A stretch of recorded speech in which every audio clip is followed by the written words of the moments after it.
Bakka jirtanitti nagaa fi fayyaan isiniif hawwaatuun qophii qubeeti. Ani Muhammad Siraajii qophii qubee keessatti gaa dogongora qubee sirreessuu irratti fuulleeffanna yookaan dogongora qubee walitti himuu irratti fuulleeffanna. Dogongora qubee himuu irratti wanni fuulleeffannuuf maali qophii qubee tana keessatti? Dogongora qubee irratti wanni fuulleeffannuu fi afaan Oromoo seera qaba. Seera san namni baratee qubee barreessuu ni danda'a jechuudha akkuma fedhetti. Afaan Oromoo afaan biraarraa wanni adda godhu tokko seera qabaachuu isaati jechuudha. Afaan biraa kan seera qabu hedduutu jira. Kan afaan Oromoo addaa jechuudha. Qubee barreessuu namni yeroo tokko hogguu baratee yeroo hunda haala saniin barreessuu danda'a jechuudha. Akka Caalaan itti barreessu, akka Abdurrahmaan itti barreessu, akka Abbabaan itti barreessuus tokkuma ta'a jechuudha. Yoo qubeen sirrii haa ta'u ta'ee jechuudha. Afaan Ingilizii yoo fudhattu taate amma fakkeenyaaf jecha tokko barreessuuf dursitee jecha san beekuu qabda. Jecha san yoo kan hin beekne taate barreessuu hin dandeessu jechuudha. Baawolii yookaan qillisoo lama walitti aansitee hogguu barreessitu akkaataan itti dubbifamu afaan Oromoo keessatti yeroo hunda takka jechuudha. Afaan Ingilizii keessatti garaagarummaa qabaa jechuudha. Fakkeenyaaf book barreessuuf WO fayyadamta. Door barreessuufis akkasumas WO fayyadamta jechuudha. Namni book jee baratee asitti ammoo WO fi R dhumarra D durarra dhufte tana hogguu arku dur jee dubbisuu malaa jechuudha.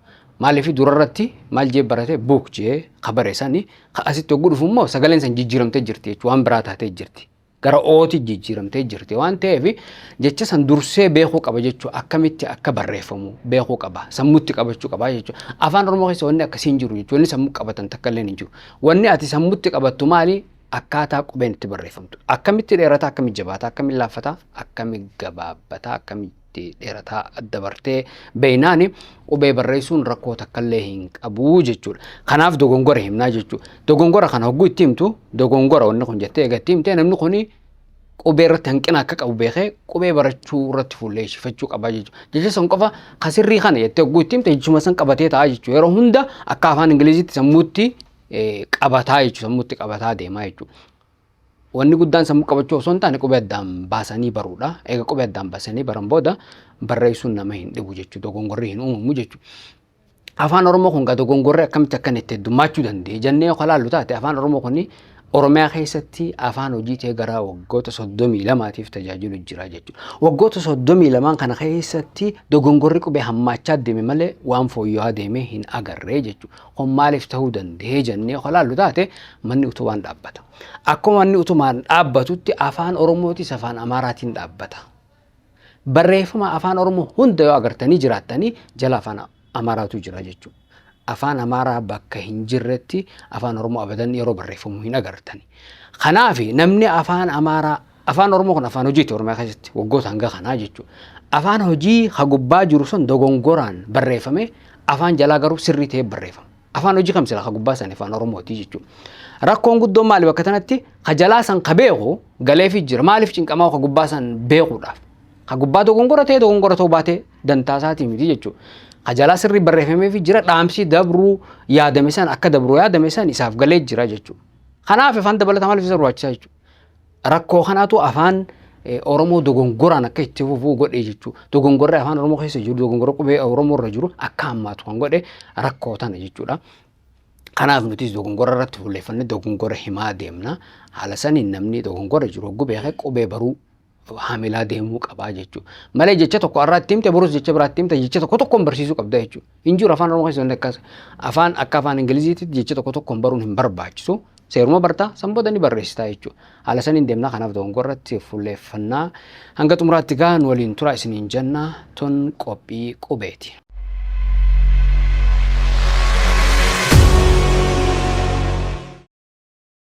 Qophii qubee ta'an arraagaa jechoota lamaan eegalla jechuudha. Jechoonni lamaan nuti eegalluun kuni arkuu fi laaluu kan jiru. Garaagarummaa qabaa jechuudha kun afaan Oromoo keessatti. Akkasumatti afaan Ingilizii keessatti illee garaagarummaa qaba. Lamatu jira. Afaan Amaaraatiin maayet jedhan kana jechuudha. Afaan Amaaraatiin lachuutiinuu maayet helmaayyoo yoo jeesta. Helmii sana afaan Oromootiin amma namni tokko manaamaan arkee jedha. Televizyinaan laalee jedha. Televizyinaayyoo jedha afaan Amaaraatiin. Afaan Oromootiin maal jedha televizyinaan laalee jedha. Malee televizyinaan arkeen jiru. Arkuu fi laaluun garaagarummaa qaba waan ta'eef jechuudha. Ka afaan Amaaraa san fudhanneeti sammuu keessatti keenyas tokkotti deebisuutti jira jechuudha. abjuun laalee faa kajoo jira jechuudha. Abjuu akkamiin ilaalan televezyiinaa bantee ilaalte sani amma rakkoon bakka tanatti jirtu maali? Sammuu afaan Amaaraas waan jirtuufi afaan Oromootis tokko gooteeti akkasii yaaddaa jechuudha. Waan silaa arkuu qabdu laalta. Waan silaa laaluu qabdu arkitaa jechuudha. Hin ta'u wanni akkasii afaan Oromoo keessatti garagara. Laaluu waan biraati, arkuu waan biraati jechuudha. Akkasii addaan bahee beekamuu qaba. Kanaaf jechoota lamaan kana eegaan isiniin ji'e booda dogongora irraa Adaamaa Guddichi irraa hin eegalaa jechuudha. Barreeffamni irraa kana. Wanni yaadan daabboo liyyuu jechuudha yaadaniiti. Wanni isaan kataban ammoo dabboo leeyuu jaaniiti barreessanii kun jechuudha. Kaitaanus Adaamaa Guddittiidha. Barreeffamni barreeffame kuni darbii tokkoffaa jechuudha isaan yaadani. Kataban garuu maal jaa dabrii tokkoffaa jaa. Akkuma dabree fi darbee jaanii garaagarummaan jirutti darbii fuudhaniiti dabrii godhanii jechuudha. Kun amma dogongora guddaadha. Inumaan gammaatti warri darbee fi dabree illee garaagarummaa qabu. Darbiidhaan dabrii yogguu jaan dhageenye jechuudha.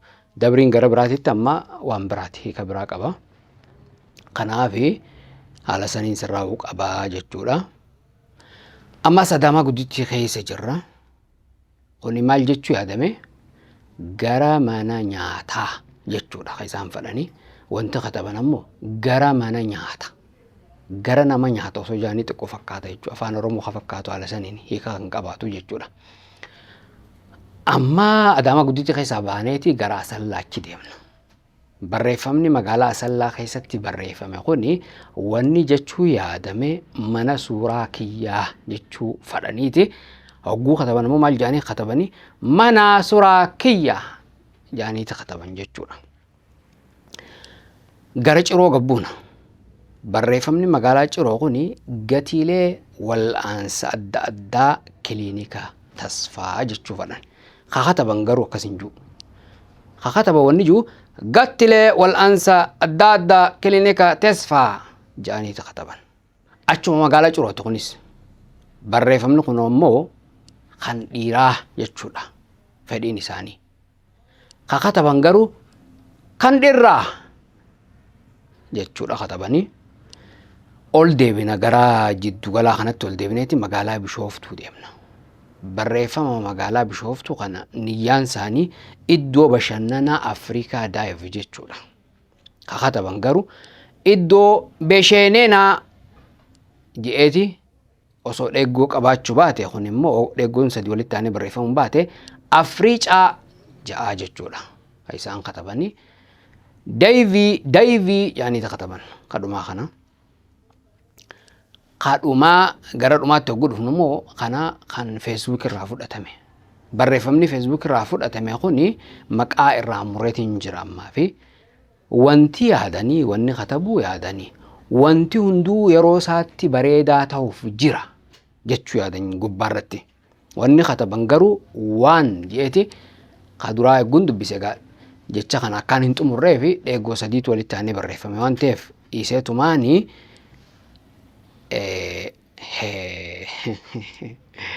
hunduu jechuudhaaf kananumaan dubbisa abadan hin dhiisu. Hunduu jaaniif barreessan. Yeroo isatti bareedee ta'uuf jira jaa. Kan hafu tokkolleen hin jiru jechuu kan fedhan ammoo kan hafu tokkollee illee hin jiru yaa jechuu. Haala saniin barreeffame. Qophii qubee gaataarraa tanumaan xumurree jirraa qophii qubee biraatiin hanga walitti dachaanutti fayyaa fi nagayaan isiniif hawwa bakka jirtanitti.